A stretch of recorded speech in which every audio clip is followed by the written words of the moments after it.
पिछली किसी वीडियो में हमने एक महदूद हिंसी सिलसिले यानी फाइनाइट जियोमेट्रिक सीरीज के हासिल जमा यानी सम का फॉर्मूला अख्स किया था, जिसकी पहली टर्म a थी और r उसका तनासुब मुश्तरका यानी कॉमन रेशो था। इस वीडियो में हम लामहदूद सिलसिले के सम यानी हासिल जमा का फार्मूला अख्स करेंगे, जो कि कुछ ऐसा हो ar⁻n+1 ओवर 1 माइनस r। और मज़ेदार बात यह है कि लामहदूद सिलसिले का सम महदूद आता है।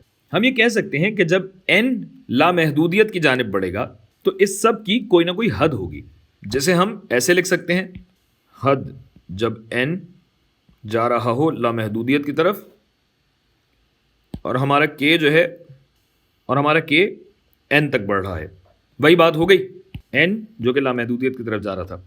और अगर इसको आगे कर दें तो यही चीज़ यहाँ भी लिखी जा सकती है, क्योंकि जाहिर है जब सम का फार्मूला ये है तो इस पे भी m नहीं n लामहदूदियत तक जा रहा है और यहाँ पे हद निकालना होगी। मैं चाहूँगा कि वीडियो रोक कर आप थोड़ा सा सोचें कि जब r 1 से बड़ा हो, बराबर हो और 1 से कम हो तो क्या क्या हद बनेंगी।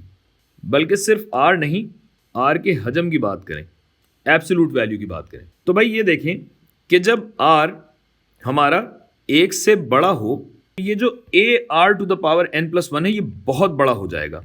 मिसाल के तौर पे r अगर मैं 2 कर दूं तो ये 2 की भी ताकत है जो लामहदूदियत तक जा रही है, यानी सिर्फ ये बहुत बड़ा हो जाएगा। इसकी वजह से ये न्यूमरेटर जो है ये बहुत बड़ा होता जाएगा, चाहे नेगेटिव में ही जा रहा हो, मतलब इसका हजम बहुत ज़्यादा हो जाएगा। यानी ये पूरा फ्रैक्शन लामहदूदियत की तरफ बढ़ता हुआ नज़र आता है। यानी r जब 1 से बड़ा होगा तो हद का वजूद नहीं होगा।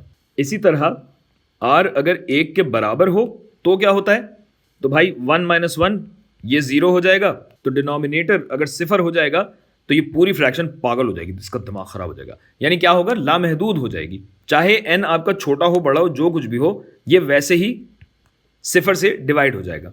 यानी यहाँ भी हद का कोई वजूद नहीं होगा। और जाहिर है हम चूंकि r के हजम की बात कर रहे हैं तो नेगेटिव इसमें शामिल हो चुका है। तो अगर हम इन दो कदरों के बीच की बात करें, यानी जब हमारे r का हजम 0 और 1 के दरमियान हो, क्या हो गया, यानी ये सिचुएशन है, तब क्या होता है ये देखते हैं।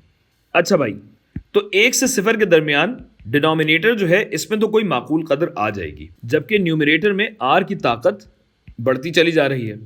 अब चूंकि r 1 से कम है तो जूं जूं n बढ़ेगा r⁻n+1 छोटे से छोटा होता चला जाएगा। यानी ये जो पूरी टर्म है ना, ये तकरीबन ना होने के बराबर हो जाएगी जब n इन्फिनिटी की तरफ बढ़ रहा होगा। यानी हम कह सकते हैं कि इस सूरत में हमारी जो हद बनेगी वो a/1 - r बनेगी। यानी जो ये सम टू इन्फिनिटी था, ये सम टू इन्फिनिटी a/1 - r होगा जब r 0 और 1 के बीच में हो। तो फ़र्ज़ कीजिए हम एक सादा सा हिंसी सिलसिला लेते हैं जिसमें a 1 है और r है 1/3।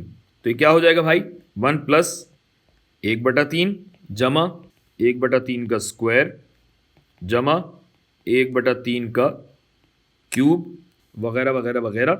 इस सब का अगर आपको हासिल जमा निकालना हो, सम टू इन्फिनिटी निकालना हो, तो वो सिंपली क्या हो जाएगा, 3/1 - 1/3 यानी 1/1 - 1/3 जो कि हो जाएगा 1/2/3, जिसका रेसिप्रोकल लेंगे तो 3/2 यानी 1.5 इसका हासिल जमा आएगा।